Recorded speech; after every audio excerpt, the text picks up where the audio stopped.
அனைவருக்கும் வணக்கம்.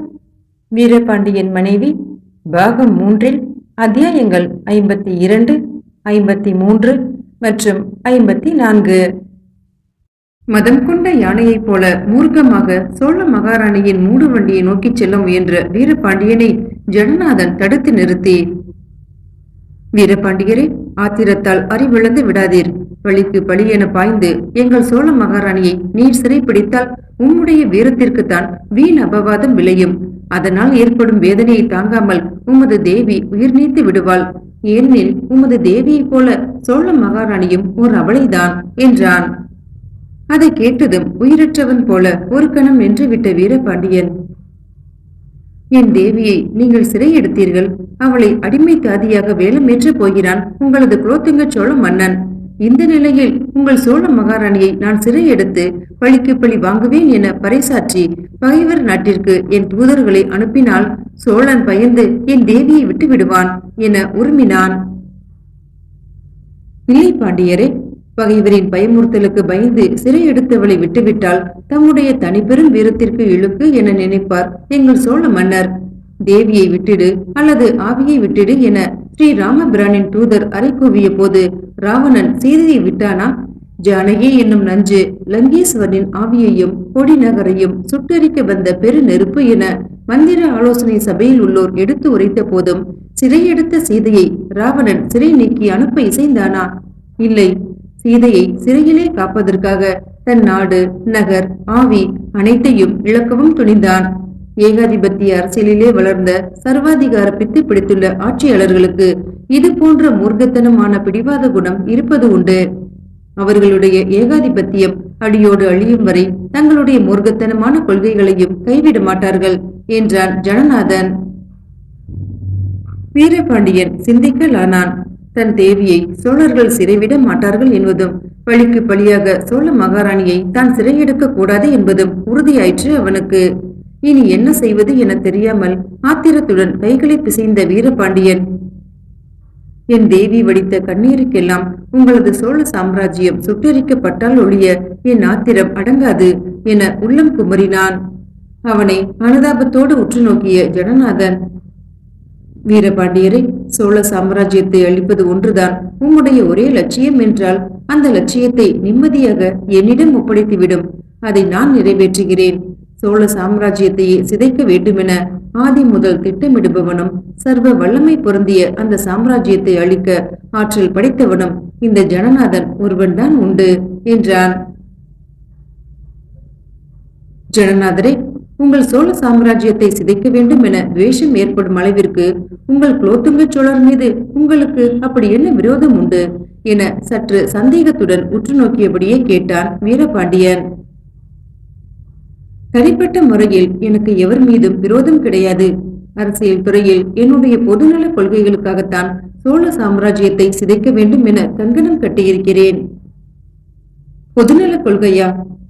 நீர் சோழ நாட்டவராக இருந்தும் சோழ சாம்ராஜ்யத்தை சிதைக்க வேண்டும் என எண்ணுவது எனக்கு வியப்பாக தோன்றுகிறது ஜனநாதரே. என்னை ஒரு சோழியன் என எப்போதும் நான் நினைத்ததில்லை. என்னை ஒரு மனிதன் என்றுதான் எப்போதும் நான் நினைத்து வந்திருக்கிறேன். உண்மையில் நான் சோழர் கொடியில் பிறந்தவனும் அல்ல. நான் தோன்றியது பல்லவர் குலம். ஜனநாத கச்சிராயன் என்ற என் பெயரே காஞ்சி மண்ணின் வாசனை எனக்கு உண்டு என்பதை அறிவிக்கும். ஆனால் எங்கள் பல்லவ பேரரசை மீண்டும் நிறுவுவதற்காக சோழ பேரரசை கருவறுக்க விரும்புகிறேன் என நீங்கள் எண்ண வேண்டாம். முன்னொரு காலத்தில் எங்கள் பல்லவ பேரரசு தமிழகத்தில் தன்னிகரிலா தனிப்பெரும் சாம்ராஜ்யமாக திகழ்ந்தது. ஆனால் அது ஏகாதிபத்திய வெறிப்பிடித்து பல மொழி ராஜ்யங்களையும் கட்டியாள தொடங்கியதும் அதற்கு தமிழ் பற்றே அற்று போய்விட்டது. தமிழகத்தில் தாய்மொழியை தாழ்த்தி வடதிசை மொழிகளுக்கு ஆக்கம் தந்து வடநாட்டில் இருந்து வந்த வைதிக ஜாதியாச்சார வெறிகளுக்கும் சர்வாதிகார கொடுமைகளுக்கும் இடமளித்தது. இதை கண்டு குமுறிய சோழர்கள் தமிழரசை நிறுவப் போவதாக வீரகீதம் பாடி கொதித்து எழுந்து விண்ணதிர மண்ணதிர போர் முரசு கொட்டி பல்லவ சாம்ராஜ்யத்தையே துடைத்து எரிந்துவிட்டு சோழ சாம்ராஜ்யத்தை உருவாக்கினார்கள். புகழ்பெற்ற ராஜராஜ சோழர் காலத்தில் சோழ சாம்ராஜ்யம் தமிழர்களின் நல்வாழ்விற்காக நடைபெறும் நல்லாட்சியாகவே விளங்கியது. ஆனால் பிற்காலத்தில் அதற்கும் ஏகாதிபத்திய வெறி பிடித்து பல மொழி ராஜ்யங்களையும் கட்டியாளத் தொடங்கி சர்வ வல்லமை பொருந்திய மாபெரும் சாம்ராஜ்யமாக உருவெடுத்த போது அதனுடைய அடிப்படை கொள்கைகளும் மாறிவிட்டன என்றான் ஜனநாதன். சோழ சாம்ராஜ்யத்தை அழித்துவிட்டு வேறு எத்தகைய ஒரு சாம்ராஜ்யத்தை நிறுவ வேண்டுமென நீர் விரும்புகிறீர்? சர்வ வல்லமை பொருந்தியுள்ள சாம்ராஜ்யங்கள் என்பவையே நமது நாட்டில் இருக்கக்கூடாது. ஒரு சாம்ராஜ்யம் சர்வ சக்தி வாய்ந்ததாக பெருக பெருக அதனது விஸ்தீரணம் அதிகரிக்க அதிகரிக்க ஆட்சியாளர்களிடம் சர்வாதிகாரம் குவிய குவிய ஜனங்களின் உரிமையும் சுதந்திரமும் செல்வாக்கும் பறிப்போய்விடும். கிராம சுயாட்சியின் மூலம் ஜனங்களின் உரிமைகளும் தனி மனிதனின் சுதந்திரமும் நல்வாழ்வும் பெருக வேண்டுமானால் ஏகாதிபத்திய அரசியல் முறையே ஒழிக்கப்பட வேண்டும். இல்லையெனில் நாட்டில் அடிமைத்தனம் வேரூன்றி வளர வேண்டும் என்றுதான் அத்தகைய ஆட்சியாளர்கள் பாடுபடுவார்கள். என்ன, அடிமைத்தனம் நாட்டில் வேரூன்றி வளர வேண்டும் என எந்த அரசாவது விரும்புமா என வியப்புடன் கேட்டான் வீரபாண்டியன். ஏகாதிபத்திய முறை அரசியலானது எப்போதுமே தனது எதேச்சதிகாரத்திற்கு தேவையான அடிமைகளை உற்பத்தி செய்யவே விரும்பும். குடிமக்களை எல்லாம் தன்னுடைய செக்கு மாடுகளாக்கவே ஆசைப்படும். மக்களின் உணர்ச்சி மழுங்கி தலை தூக்க முடியாதவாறு பிரஜைகளை தனது காலடியில் போட்டுக் கொண்டிருக்கவே திட்டமிடும். இதற்கு தேவையான அடிமைத்தனம் மக்களின் உணர்ச்சிகளிலும் சந்ததிகளின் இரத்தத்திலும் ஊறிவிட வேண்டும் என்பதற்காக சாஸ்திர ரீதியான ஜாதி ஆச்சாரங்களையும் வேரூன்றி வளரச் செய்யும்.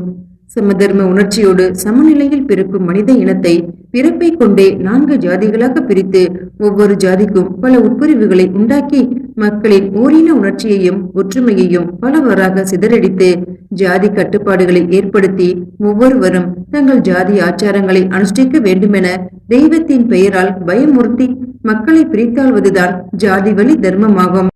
அப்படிப்பட்ட ஜாதிவழி தர்மம் இப்போது தென்னாட்டிற்கு ஓடிவந்து எங்களுடைய செல்வாக்குள்ள சோழ அரசாங்கத்திடம் சரண் புகுந்து எங்கள் சர்வாதிகாரிகளின் மூலம் தமிழகத்தில் பெரும் விருட்சமாக தழைத்தோங்க முயல்கிறது. மனித மனோதத்துவ இயற்கையின்படி பார்த்தால் சாதாரணமாக நம்மை நாமே சீர்திருத்திக் கொள்ள மாட்டோம். நம்மை வேறு யாராவது அடித்து உதைத்துதான் சீர்திருத்த வேண்டும். அந்நிய மதத்தின் கலாச்சாரம் நமது தமிழகத்தில் புகுந்து மோதும் போதுதான் நம்முடைய மத கலாச்சாரத்தில் உள்ள மூட கொள்கைகளை தூக்கி விட்டெறிந்துவிட்டு நம்முடைய முன்னேற்றத்தை பற்றி சிந்தித்து நம்மை நாமே சீர்திருத்திக் கொள்ள வேண்டிய தேவை ஏற்படும். ஜனநாதரே, உங்கள் குலோத்துங்க சோழ மன்னன் கொடியவன் என்பதும் சர்வாதிகார பித்தன் என்பதும் உண்மைதான். ஆனால் அவனை தமிழாபரணன் என புலவர்கள் எல்லாம் போற்றுகிறார்கள்.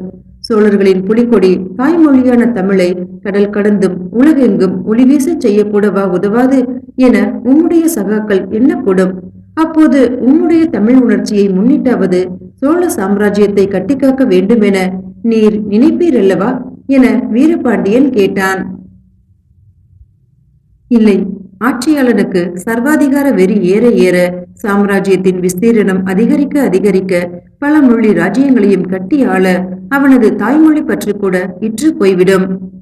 எங்கள் குலோத்துங்க சோழ மன்னர் இப்போது உண்மையிலேயே தமிழ் அபிமானம் அற்றவர் என சிரித்தான் ஜனநாதன். உங்கள் சக்கரவர்த்தியின் புகழ் கடல் கடந்தும் பரவி இருக்கிறது. அவனுடைய மெய்கீர்த்திகளும் முதுப்புலவர்களின் புகழ் மாலைகளும் அவனை அலங்கரிக்கின்றன. குலோத்துங்க சோழனது புகழ் ஒன்றுதான் அவனுக்கு பெரும் பலமாக இருக்கிறது என வீரபாண்டியன் பொறுமம் குரலில் முனகினான். ஜனநாதன் எப்போதும் போல சிரித்துக் கொண்டே, வீரபாண்டியரே, எதேச்சதிகாரி எப்போதும் புகழ் மாலைகள் சூடிக்கொள்ளவே ஆசைப்படுவான். அவை தனக்கு ஆத்ம திருப்தி தருவதோடு மக்களின் அதிருப்தியையும் மறைக்கும் என எண்ணுவான்.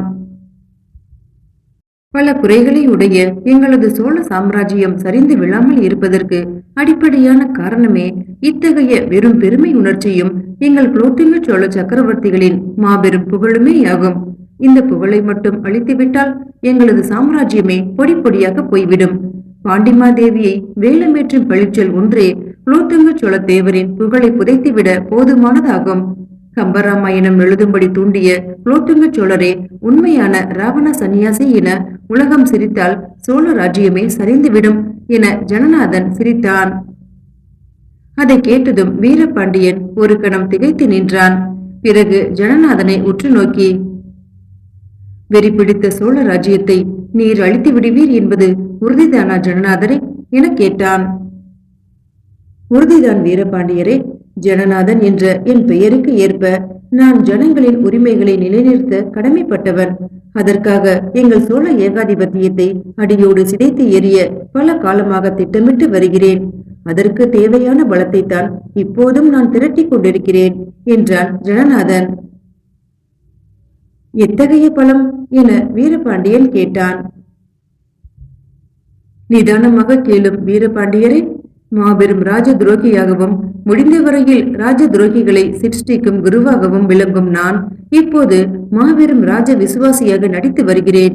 ராஜ பிரீத்திக்காக நாங்கள் சிறைப்பிடித்த உம்முடைய தேவியையும் குமாரனையும் சேர மன்னரின் மூலம் பத்திரமாக எங்களது சோழ நாட்டிற்கு அனுப்பி என் பொறுப்பை முதலில் நிறைவேற்றி விடுவேன். தேவியை அங்கு வேலமேற்றியதும் எங்களது சோழ மன்னர் அகமகிழ்ந்து சேர மன்னருக்கு பல மண் பூமிகளை பரிசளிப்பதோடு எனக்கும் பலவிதமான அதிகாரங்களையும் பல படை வரிசைகளையும் பல ஊர்களையும் பரிசளிப்பார். நான் குலோத்துங்க சோழரின் சாம்ராஜ்யத்திற்கே வழக்கரமாக ஆகிவிடுவேன். அதன் பிறகு வெகு சுலபமாக அதனது இடக்கரத்தையும் வெட்டி எரிந்து விடுவேன். பகையாளியின் கொடியை உறவாடி கெடு என்ற முதுமொழி கிணங்க சோழ மன்னரை கெடுத்து சோழ ராஜ்யத்தையும் அழித்து விடுவேன் என்றான். அதை கேட்டதும் வீரபாண்டியன் தீயை மிதித்தவன் போல திடுக்கிட்டு துள்ளி, என்ன, உம்முடைய அரசியல் லட்சியம் நிறைவேறுவதற்காக என் தேவி அடிமைத்தாதியாக வேலமேறி வாழ்நாள் முழுவதும் கண்ணீர் சிந்த வேண்டுமா?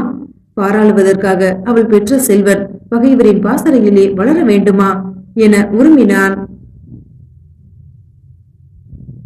ஆத்திரப்படாதீர் வீரபாண்டியரே. உம்முடைய தேவியையோ குமாரனையோ இனி சிறை மீட்க உம்மால் முடியாது. என் தேவியை சிறை மீட்க முடியாவிட்டால் வீர போரிட்டு மடிந்து விடுவேன். நீர் மடிந்து விடுவதால் உம்முடைய தேவியின் துன்பங்கள் அதிகமாகுமே தவிர தேவிக்கோ தேவியின் குமாரனுக்கோ விடுதலை கிடைத்து விடாது. வீரபாண்டியரே, நான் சொல்கிறபடி நீர் நடந்து கொண்டால் நீர் நிச்சயம் தேவியையும் குமாரனையும் அடைய முடியும். அடைய முடியுமா என வீரபாண்டியன் அழுகையும் ஆவலும் கலந்த குரலில் கிரீச்சிட்டான். அப்போது அவனுடைய கரிய விழிகள் கண்ணீர் துளிகளுக்கு இடையே ஜாஜ்வலயமாக ஜொலித்தன. ஆமாம், உமது தேவியையும் குமாரனையும் நீர் நிச்சயம் அடைய முடியும். கத்தியின்றி இரத்தமின்றி யுத்தமின்றி அவர்களை நீர் அடைய முடியும். அரசியல் கவலைகளை மறந்து உமது தேவியோடு அனவரதமும் ஆனந்தமாக வாழ முடியும். தேவி வடித்த கண்ணீரை எல்லாம் புன்னகையாக நீர் மாற்ற முடியும். வாழ்நாள் முழுவதும் நீர் நிம்மதியாக குடும்ப வாழ்க்கை நடத்த முடியும். சிறையில் உமது தேவி பெற்ற குமாரனை பாண்டிய நாட்டிற்கு இளவரசனாகவும் சோழ நாட்டிற்கு எதிரியாகவும் வளரச் செய்ய முடியும். இத்தனையும் முடியும் நான் சொல்கிற ஒரே வழியின் மூலம். அது என்ன வழி என பரபரப்போடு கேட்ட வீரபாண்டியன் ஆவலோடு ஜனநாதனை ஏறிட்டு நோக்கினான். உணர்ச்சி வசப்படாமல் நிதானமாக கேளும். உம்முடைய அன்புக்குரிய தேவியையும் குமாரனையும் நீர் அடைய வேண்டுமானால் நான் சொல்ல போகும் ஒரு வழிதான் உண்டு. உம்முடைய தேவியையும் குமாரனையும் பத்திரமாக சோழ நாட்டிற்கு அனுப்பியதும் எனது பொறுப்பு தேர்ந்துவிடும்.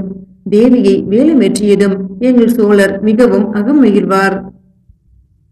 அந்த சமயம் நீர் கத்தியின்றி படைகள் இன்றி எங்களது சோழ மகாராணியின் மூடு வண்டிக்கு சாரதியாக அமர்ந்து தனி ஒருவராக எங்கள் சோழ நாட்டிற்கு வாரும்.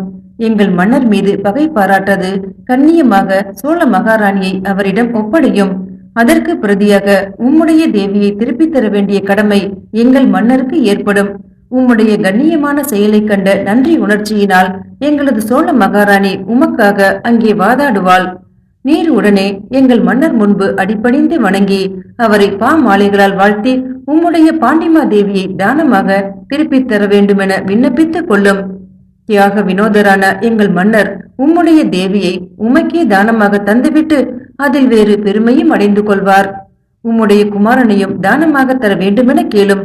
அப்போது நான் உம்முடைய குமாரருக்கு எங்கள் சோழ மன்னரின் நினைவாக அவருடைய விருது பெயர்களில் ஒன்றான பிரீத்தி குலாதிபதி என பெயரிட வேண்டுமென பெரிய ராஜபிரியனை போல சொல்லுவேன். நீர் அப்போது சிறிதும் அருவருப்பை காட்டிக்கொள்ளாமல் ஒரு பெரிய ராஜபிரியனை போல நடித்து உம்முடைய பாண்டிமாதேவி பெற்ற பாலகனுக்கு சோழ மன்னரால் சோழர் குல பெயரிடப்படுவது பெரும் பாக்கியம் என சிறிதும் கூசாமல் சொல்லும். உடனே தியாக வினோதரான எங்கள் மன்னர் பெருமான் மாபெரும் சபையினரின் கரகோஷத்திற்கு இடையே உம்முடைய குமாரனுக்கு இருநிதியும் பரிவட்டமும் இளங்குமணி கலனும் உம்முடைய பாண்டிய நாட்டில் சில பூமிகளையும் தானமளிப்பார். பிறகு நீர் அவருக்கு ஒரு கும்பிடை போட்டுவிட்டு உம்முடைய தேவியையும் குமாரனையும் அழைத்து கொண்டு வந்து நிம்மதியாக வாழலாம் என்றான் ஜெகநாதன். இவ்வளவையும் ஆத்திரத்தோடு கேட்ட வீரபாண்டியன், என்ன, யமனையும் எதிர்த்து விளையாடும் வீரபாண்டியன் கோழை போல பகைவனை கும்பிட்டு வாழ்வானா? பாரி போயினும் மாறி மாறினும் வாரி கொடுக்க பாண்டியன் இருக்கிறான் என பெயர் பெற்ற வீரபாண்டியன் கடைசியில் தன் மனைவியையும் மகனையும் பகைவரிடமிருந்து யாசிக்கும் அளவிற்கு பிச்சைக்காரனாகி விடுவானா? கூசாமல் கூறிவிட்டீர் ஜனநாதரை, சிறிதும் கூசாமல் கூறிவிட்டீர். யமனையும் எதிர்க்க துணிந்த இந்த வீரபாண்டியன் கோழை போல ஒருவரையும் கும்பிட்டு வாழ மாட்டான் என்பதை இனிமேல் போர்க்களத்தில் தான் கூறுவான் என குமுறி எழுந்தான். ஆத்திரப்படாதீர் வீரபாண்டியரே, சற்று பொறும், உம்முடைய நிலையை யோசித்து பாரும் என்றான் ஜனநாதன். ஏன், என்னுடைய நிலை என்ன என வெடுக்கென கேட்டான் வீரபாண்டியன். இப்போது உமக்கு வெண்குற்ற கூட இல்லை, நாடு நகர் இல்லை, முடியும் கொடியும் இல்லை, மாற்றார் மீது படையெடுக்கும் மன்னருக்குரிய தாசங்கம் எதுவுமே உமக்கு இப்போது இல்லை, இனி எப்போதுமே உமக்கு ஏற்படாது. ஏன் ஏற்படாது? எங்கள் சோழ மன்னரால் இந்த பாண்டிய நாட்டில் போலி மன்னனாக முடிசூட்டப்பட்டிருக்கிறானே விக்கிரம பாண்டியன், அவனுடைய பத்தினிக்கு நீர் கொடுத்த 2 வரங்களை எண்ணி பாரும். 2 வரங்களா? ஆம், 2 வரங்கள். விக்கிரம பாண்டியன் பத்தினி உம்மிடம் கண்ணீருடன் கேட்ட வரங்கள் 2 தான். அவளுடைய நாயகன் ஆயுள் முழுவதும் இந்த பாண்டிய நாட்டை அரசாள வேண்டும் என்பது ஒரு வரம். அதற்கு இடையூறு ஏற்படாமல் இருக்க நீர் அஞ்ஞாத வாசம் புரிய வேண்டும் என்பது 2வது வரம். அந்த 2 வரங்களையுமே அவளுக்கு நீர் கொடுத்து விட்டீர்.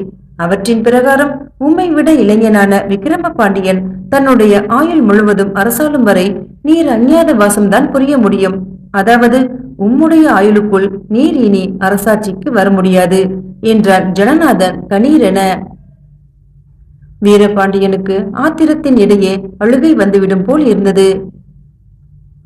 நன்றாக சிந்தித்து பாரும் வீரபாண்டியரே, உம்முடைய ஆயுளுக்குள் நீர் இந்த பாண்டிய நாட்டுக்கு மணிமுடி சூட முடியாது.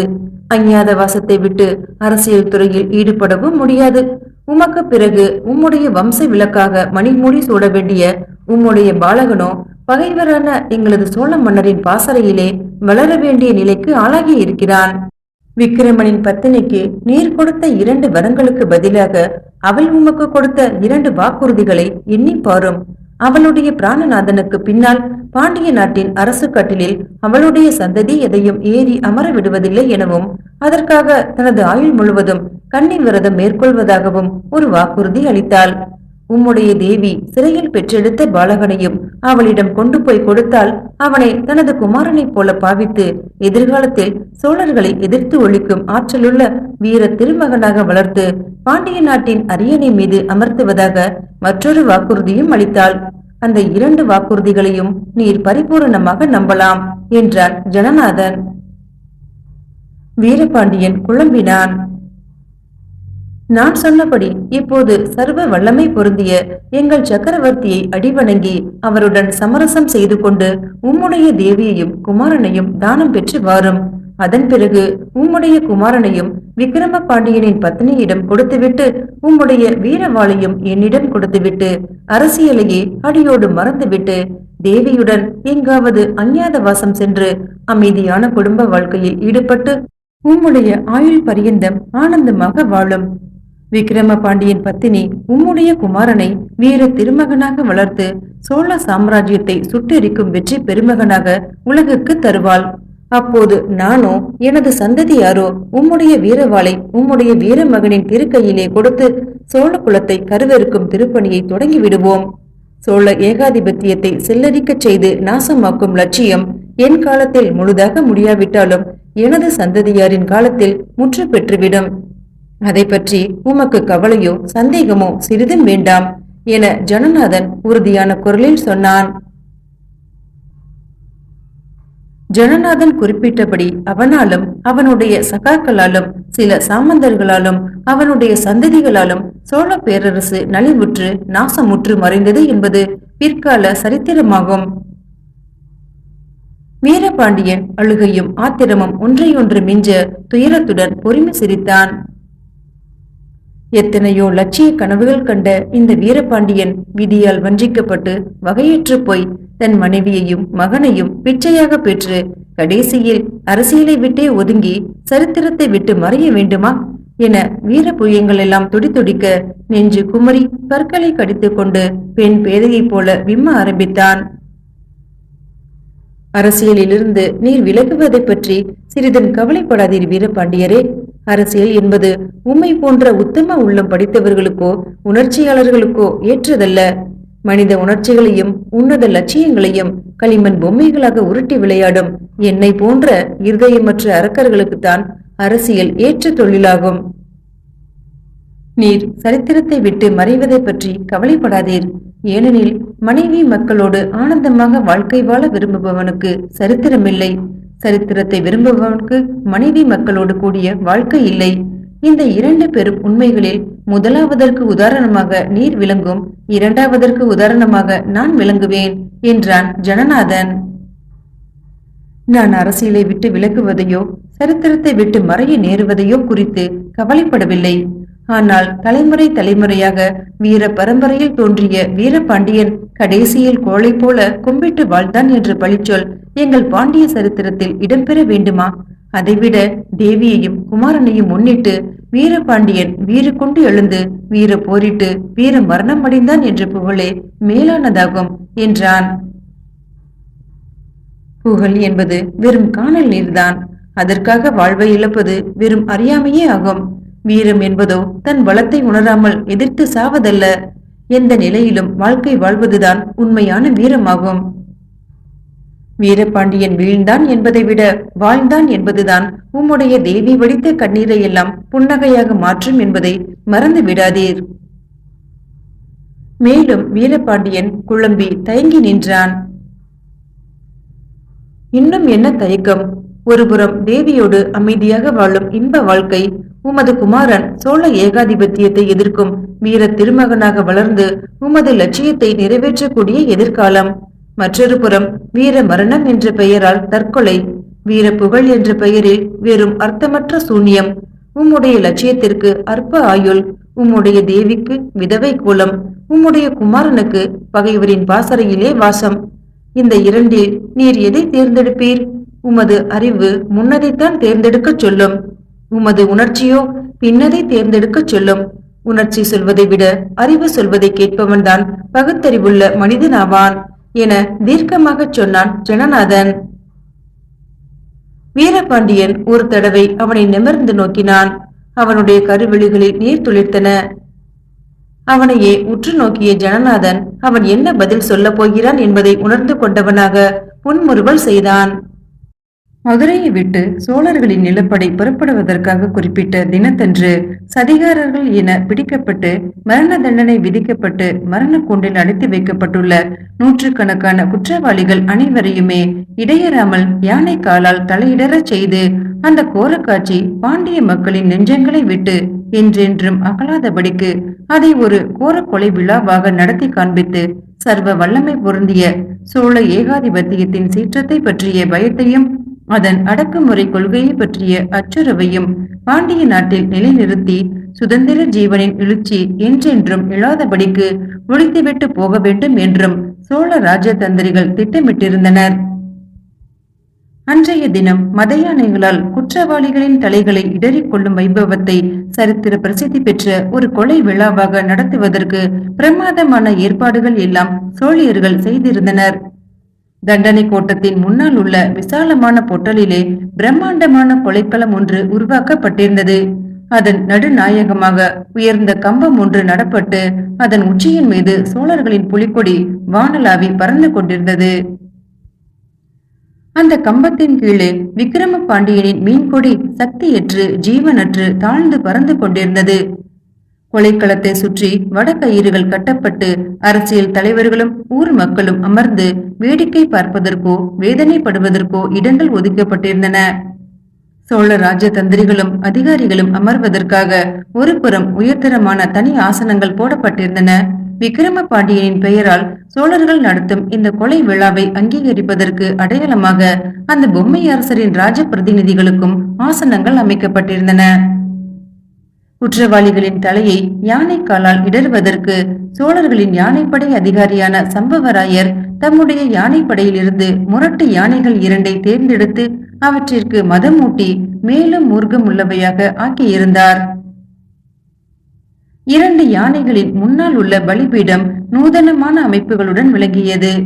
அதில் 2 நபர்களை கழுத்து அளவிற்கு ஒன்றாக நிறுத்தி வைக்கபடியான ஆழமும் அகலமும் உள்ள குழிகள் தோண்டப்பட்டிருந்தன. முரசு அறைவித்ததும் மரண கூண்டில் அடைப்பட்டிருக்கும் நூற்றுக்கணக்கான குற்றவாளிகள் குறுவாசல் வழியாக 2 பேராக வரிசையாக இழுத்து வரப்படுவார்கள். 2 யானைகளின் அருகே தயாராக காத்திருக்கும் 2 யவன முரடர்கள் அந்த இருவரையும் பிடித்து இழுத்து பலிபீடத்தில் உள்ள குழியில் ஜோடியாக இறக்கி கழுத்து அளவிற்கு நிறுத்துவார்கள். அதற்கு தேவையான இரும்பு பிணைகளும் பிடிகளும் தேவையான அளவு பாதங்களை உயர்த்தவும் இறக்கவும் கூடிய விசை பீடங்களும் மற்றும் விசை கருவிகளும் அந்த பலிபீடத்தின் குழியில் பொருத்தப்பட்டிருந்தன. பிறகு மணி அடித்ததும் 2 யானைகளும் கால்களை தூக்கி அந்த 2 தலைகளையும் காலால் இடறி பந்து போல உதைத்து தள்ளும். பலிபீடத்தின் நேர் எதிரே சற்று தொலைவில் சக்கரவர்த்திகளின் உருவச்சிலை நிறுவப்பட்டிருந்தது. அந்த சிலையின் காலடிகளில் குற்றவாளிகளின் தலை உருண்டு வந்து விழும்படியாக எந்த யானை அதிகமான தூரம் அதிகமான தலைகளை உதைத்து தள்ளுகிறதோ அந்த யானைக்கு பயிற்சி அளித்த திறமைசாலிக்கும் யானை பாகனுக்கும் 500 பொன் முடிப்பு பரிசளிப்பதாக யானைப்படை அதிகாரி அறிவித்திருந்தார். அந்த போட்டி மனப்பான்மையால் யானை பாகர்களின் விழிகளும் 2 யானைகளின் முன்னங்கால்களும் துடிதுடித்துக் கொண்டிருந்தன. தலைகளை பொறுக்கி முண்டங்களையும் எடுத்து ஒரு புறமாக குவித்து வைப்பதற்கு தேவையான குடைகளோடு தோட்டிகள் தயாராக நாலாபுறமும் நின்று கொண்டிருந்தனர். அன்றைய தினம் அதிகாலையில் இருந்தே ஊர் ஜனங்களும் அதிகாரிகளும் அந்த கோர காட்சியை காண கொலைக்களத்தில் குழும தொடங்கிவிட்டனர்.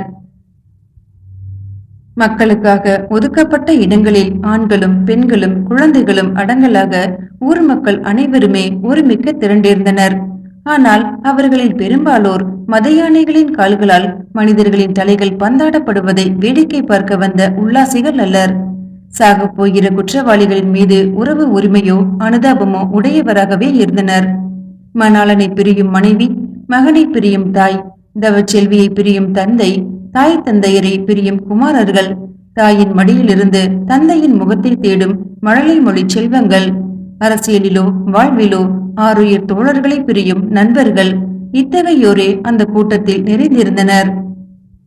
குற்றவாளிகளின் தலைகள் யானை கால்களால் இடரப்படும் போது அந்த பயங்கரத்தை கொண்டோ இடரப்பட்டு உதைத்து தள்ளப்படும் தலைகள் கூட்டத்தில் வந்து விழும்போதோ யாராவது ஓலமிட்டு மூர்ச்சிக்கவோ நெஞ்சு வெடித்து மடியவோ நேரிட்டால் உடனே அவர்களை தூக்கிச் செல்ல படைகளுடன் பிணந்தூக்கிகளும் மருந்து பெட்டிகளுடன் நோயாளிகளை தேடி அலையும் வைத்தியர்களும் ஆங்காங்கே மக்கள் கூட்டத்தின் இடையே உலாவிக் கொண்டிருந்தனர். அரை சவங்களாகிவிட்ட நூற்றுக்கணக்கான குற்றவாளிகளுக்கு இடையே 2 காதலர்களின் முகங்கள் மட்டுமே ஒன்றை ஒன்று நோக்கி அளவில்லாத ஆனந்தத்தால் பிரகாசித்துக் கொண்டிருந்தன. அவை ஊர்மிளாவின் முகமும் வீரசேகரின் முகமும் தான் என்று சொல்ல தேவையில்லை. ஊர்மிளா, வாழ்வு ஒன்று சேர்க்க முடியாத நம்மை சாவு ஒன்று சேர்க்க போகிறது. அதை எண்ணும் போது எனக்கு மிகவும் ஆனந்தம் உண்டாகிறது. இந்த சாவு எனக்கு மிகவும் இனிமையானது என்றான் பரவசத்தோடு வீரசேகரன். நான் தான் சதிகாரி. உங்கள் சோழ சாம்ராஜ்யத்திற்கு எதிராக சதி புரிந்தவள். நான் மரண தண்டனை விதிக்கப்பட்டு சாக வேண்டியதுதான். ஆனால் நீங்கள் ஒரு குற்றமும் அறியாதவர். என்னால் தான், என் மீது நீங்கள் வைத்த அன்பால் தான் இந்த கதிக்கு ஆளானீர்கள். நான் உங்களுக்கு ஒரு நோயாகிவிட்டேன் என பொறுமினாள் ஊர்மிளா. ஊர்மிளா, உன் மீதுள்ள காதல் என் உயிரை வாட்டும் நோய் என்றால் அது மிகவும் இனிமையான நோய்.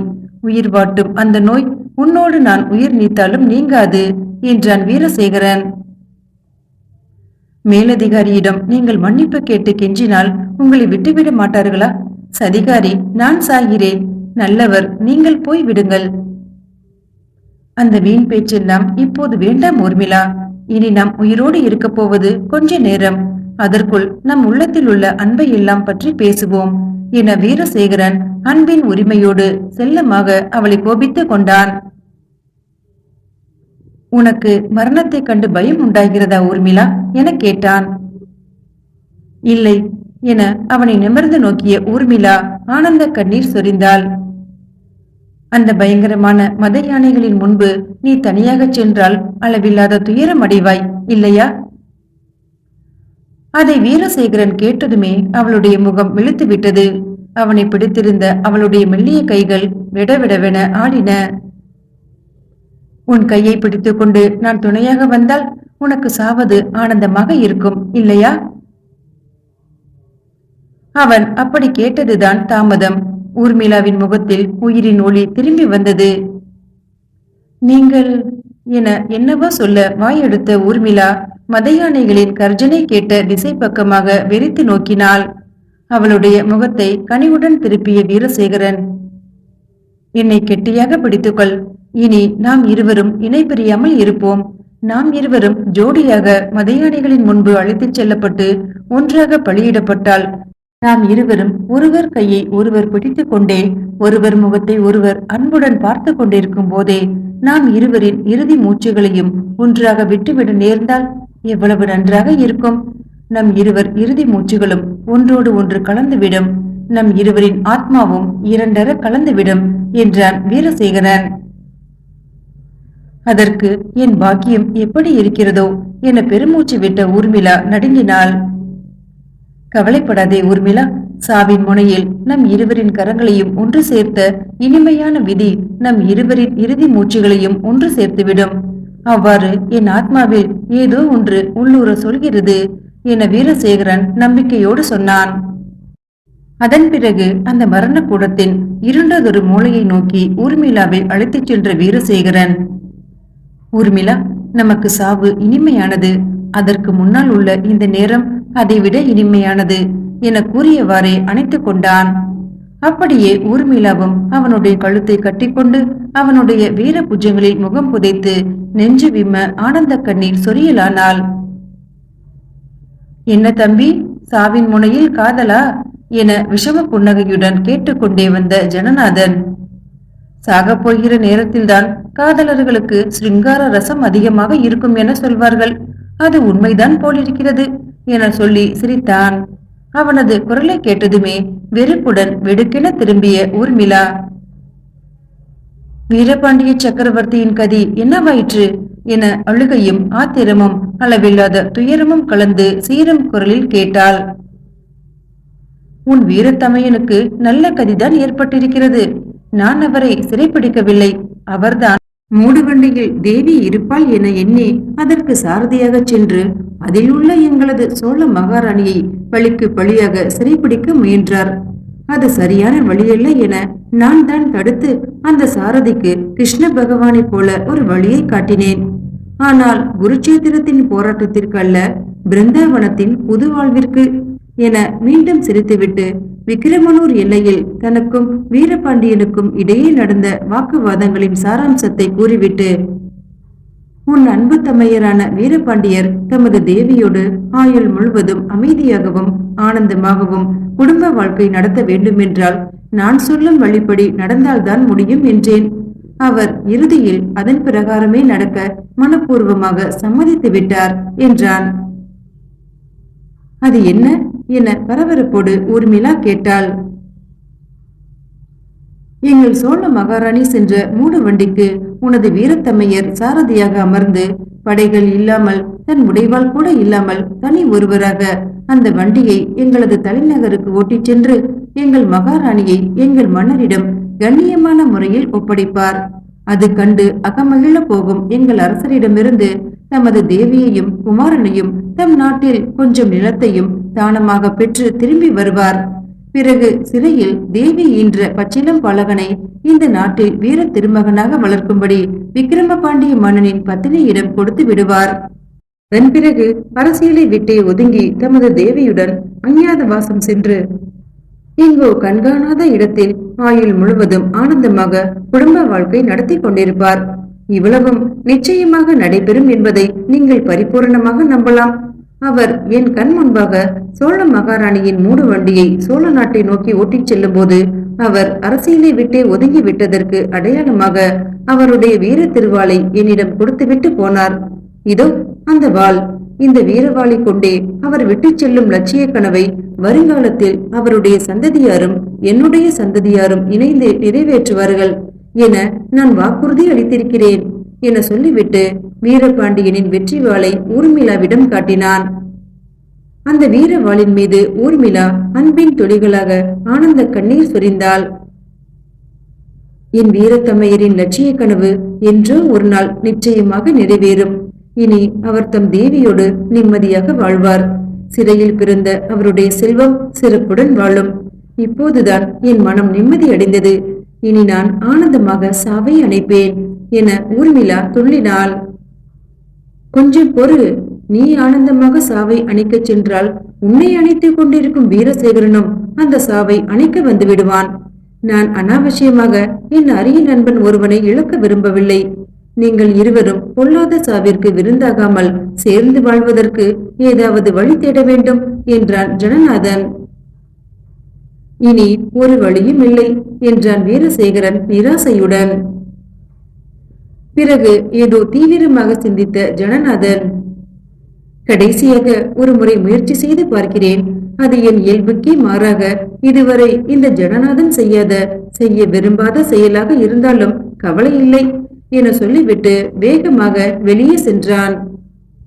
அன்றைய தினம் இன்னார் யானை காலால் கொல்லப்பட்டு மரண தண்டனை நிறைவேற்றப்பட வேண்டும் என வரிசை கிரமமாக பெயர் எழுதியுள்ள ஓலைகளில் ஏகவாசகர் வெகு வேகமாக தமது கைமுத்திரையை நாட்டிக் கொண்டிருந்தார்.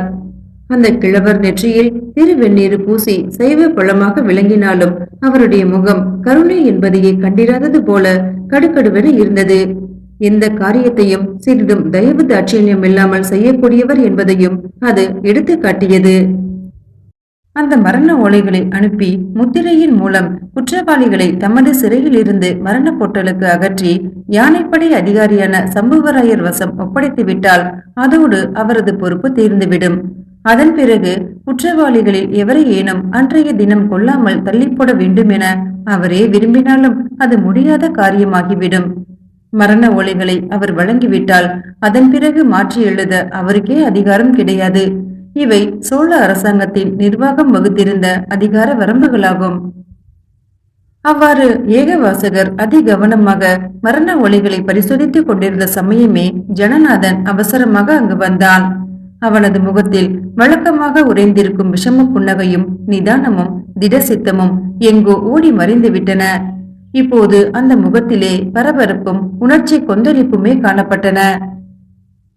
அவன் ஏகவாசகரை ஒரு புறமாக தனியாக அழைத்துச் சென்று மெல்லிய குரலில் அந்தரங்கமாக உரையாட முயன்றான். என்ன ஜனநாதா, என்றுமில்லாத திருநாளாக என்னிடம் தோழமை கொள்ள வந்திருக்கிறாய்? ஏதாவது உனது சூழ்ச்சி நாடகத்திற்கு என்னை பகடைக்காயாக உபயோகப்படுத்த திட்டமா என கேட்டார். ஏகவாசகரே, இந்த ஜனநாதன் இதுவரை எவரையுமே பொருள்படுத்தி எதையும் மனம் திறந்து கேட்டதில்லை. இப்போது முதலாக என் சுபாவத்திற்கே மாறாக உம்மிடம் ஒன்று கேட்கப் போகிறேன். அதை நீர் மறுக்க கூடாது. உம்மோடு அதிகம் வாதாடவும் இப்போது எனக்கு அவகாசம் இல்லை. மரண தண்டனை விதிக்கப்பட்ட வீரசேகரனின் உயிரும் ஊர்மிளாவின் உயிரும் ஊசலாடி கொண்டிருக்கின்றன. அவ்விருவரையும் அனாவசியமாக மத யானைகளுக்கு பலியிடாமல் விட்டுவிட வேண்டும். அந்த மரண ஓலையில் உள்ள அந்த இருவரின் பெயர்களையும் அடித்துவிடும் என பதறியவனாக ஜனநாதன் கேட்டான். முடியாது. துரோகிகளை விட்டுவிடச் சொல்கிறாயா? என்னையும் முட்டாள் என எண்ணிக்கொண்டாயா என சீறி விழுந்தார் ஏகவாசகர். நம் வீரசேகரன் துரோகி அல்ல. துரோகத்தை பற்றி சிந்தித்தவனும் அல்ல. குற்றத்தை கண்டவனும் அல்ல. அவன் சிறந்த தேசபக்தன், தலை சிறந்த ராஜ விசுவாசி. பதவி வேட்டைக்காக நம்மை போன்ற ராஜதந்திரிகள் வீரசேகரனை போன்ற முட்டாள்களுக்காக உருட்டி போடும் களிமண் பொம்மைகளான தேசிய லட்சியங்களையும் நம்முடைய மன்னர் பிரான் தமது எதேச்சதிகாரத்திற்கு பகடைக்காய்களாக உருட்டி விளையாடும் ராஜ விசுவாசத்தையும் தன் உயிரை விட மேலாக மதிப்பவன் ஒருவன் நம்மிடையே இருக்கிறான் என்றால் அது வீரசேகரன் ஒருவன்தான். தன் தேச பக்திக்காக இந்த மாமதுரையை முற்றுகையிட்டு நமக்கு கைப்பற்றி தந்தவன். நமது சோழ மகாராணியின் சபதத்தை நிறைவேற்றுவதற்காக ராஜபக்தியினால் எங்கோ நெட்டூர் கோட்டையில் பதுங்கி இருந்த வீரபாண்டியனின் பத்தினியை தந்திரமாக உயிரோடு சிறைப்பிடித்து கொடுத்தான்.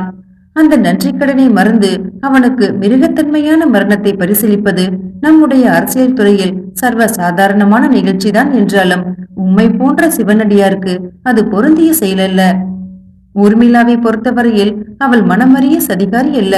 தன் வீரத்தமையனான வீரபாண்டியன் மீதும் தன் அன்னியான தேவியின் மீதும் அன்புள்ளம் கொள்வது தன்னுடைய பிறவி கடன் என்று கருதினாலே தவிர, அந்த இருவரும் நன்கு வாழ வேண்டும் என கனவு கண்டாலே தவிர அரசியல் சூதாட்டங்களை பற்றி அவள் கவலைப்படவே இல்லை.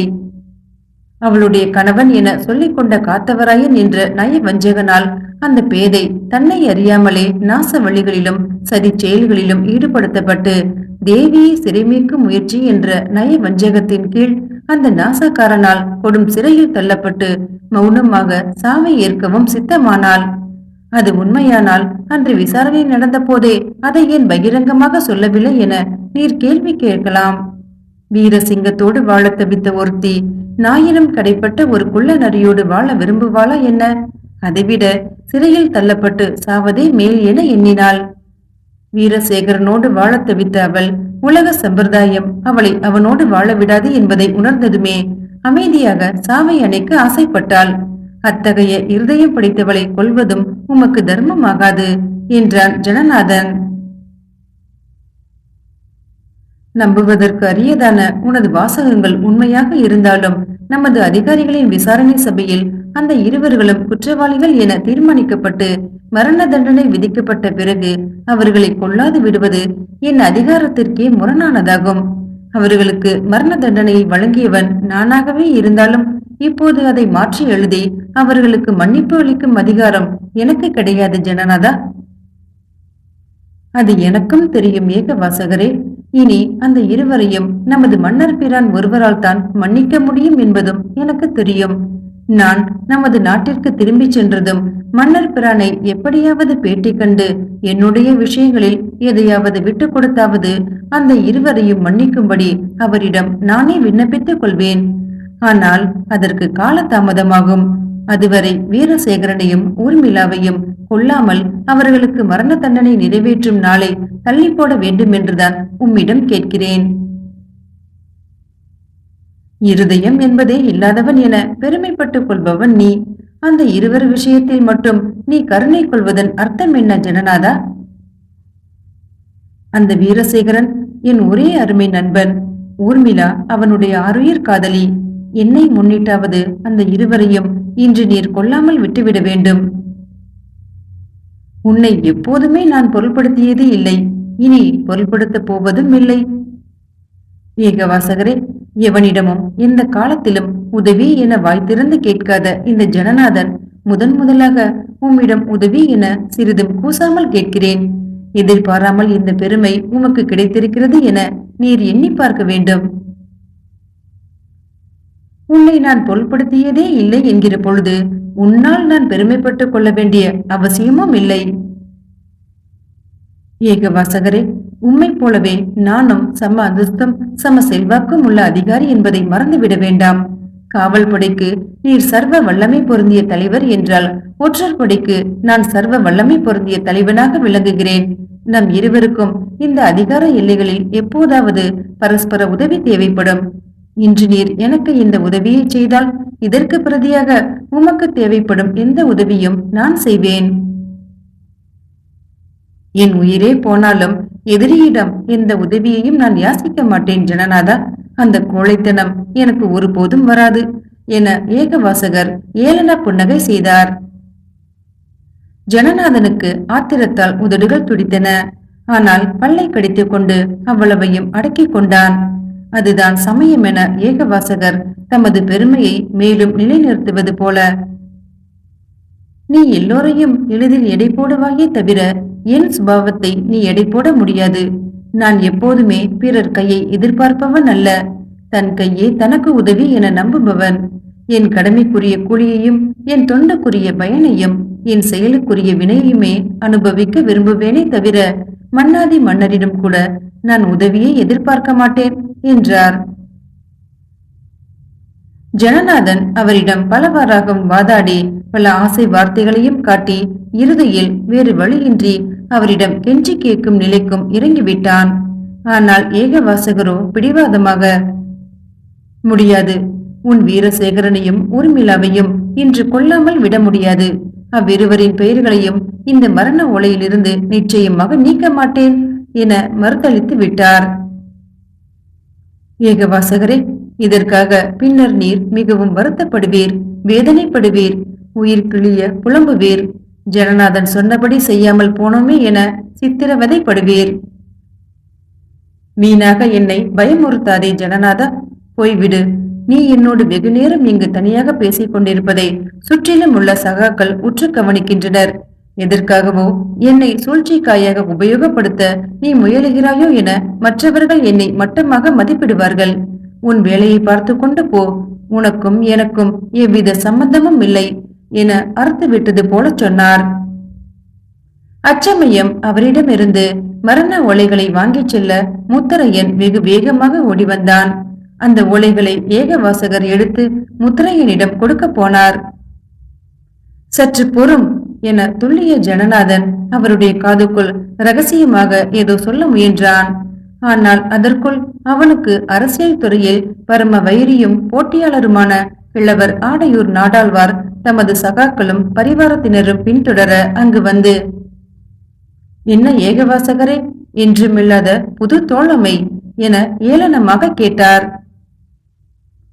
அதெல்லாம் ஒன்றுமில்லை என்ற ஏகவாசகர், அரசியல் துறை என்றால் எல்லோரும் தான் ஏதேதோ கருத்துக்களுடன் என்னிடம் பேசி பார்க்க வருவார்கள். நான் அதற்கெல்லாம் என சிரித்தார். ஜனநாதனோ ஆத்திரத்தால் மீசை படபடக்க, பின்னால் நீர் வருத்தப்படுவீர் ஏகவாசகரே, இல்லையெனில் என்னிடம் மன்னிப்பு கேட்டு நன்றி கூறுவீர் என சொல்லிவிட்டு அகன்றான். குற்றவாளிகளை மத யானைகளுக்கு பலியிடும் கோர நிகழ்ச்சிக்குரிய நேரம் நெருங்கிவிட்டதை அறிவிப்பது போல கோட்டை மீதிருந்த பெரிய மணி ஓங்காரமாக ஒலித்தது. ஜனநாதனின் அறிவெல்லாம் பரபரத்தது. இனி வீரசேகரனை காப்பாற்ற வழி என்ன என தீவிரமாக சிந்தித்தவனாக தனது நெற்றியை பிசைந்து கொண்டான். இனி வீரசேகரன் சிறையில் இருந்து உயிரோடு தப்ப வேண்டுமென்றால் இன்னும் ஒரே ஒரு வழிதான் இருக்கிறது. கடைசியாக அதையும் முயற்சி செய்து பார்த்து விடலாம் என எண்ணிய ஜனநாதன் குற்றவாளிகளை அடைத்து வைத்திருக்கும் அந்த மரண கூண்டை நோக்கி வெகு வேகமாக நடந்தான். மீண்டும் அடுத்த பதிவில் சந்திக்கலாம். நன்றி.